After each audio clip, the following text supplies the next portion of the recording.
In the twilight of the Second Age, a shadow began to grow in the east. But in the west, in the elven realm of Eregion, there was brilliance. Eregion was home to the greatest elven craftsman of the age, led by Celebrimbor, a master smith and the last of the House of Feanor.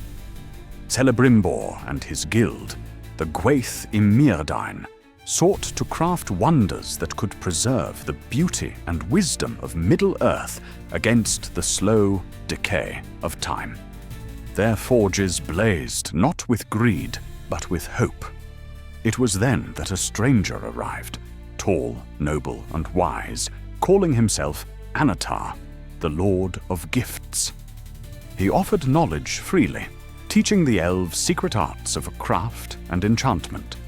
He spoke of preserving lands, healing wounds, and holding off death itself. To many, he seemed a friend. But behind his fair form was none other than Sauron, the former servant of Morgoth, now forging his own dark designs. Under Anatar's guidance, the elves began the greatest work of the age, the Rings of the Power. With Celebrimbor at the helm, they forged 9 rings for men, 7 for the dwarf lords, and most revered of all, 3 rings for the elves. The 3 were made without Sauron's direct touch, Vilya, Narya, and Nenya, each filled with power to heal, protect, and inspire.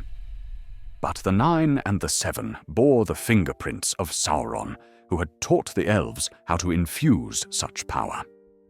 Enjoying the tale of the rings? Like the video, subscribe to the channel and ring the bell to unlock more stories from the Second Age. Let's continue. In secret, in the fires of Mount Doom, Sauron forged the One Ring, a master ring to control all others.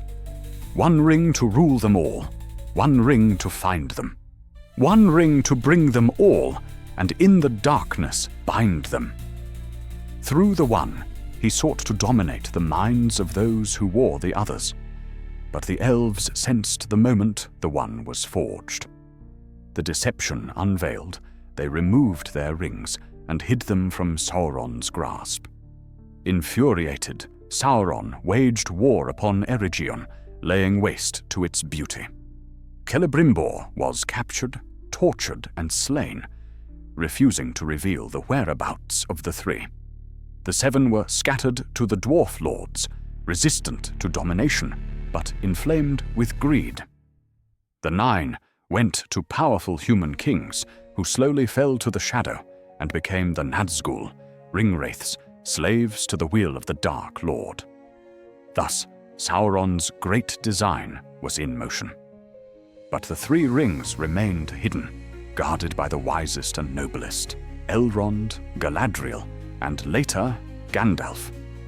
They would not be touched by Sauron's will, yet their power could not be used fully while the One still endured.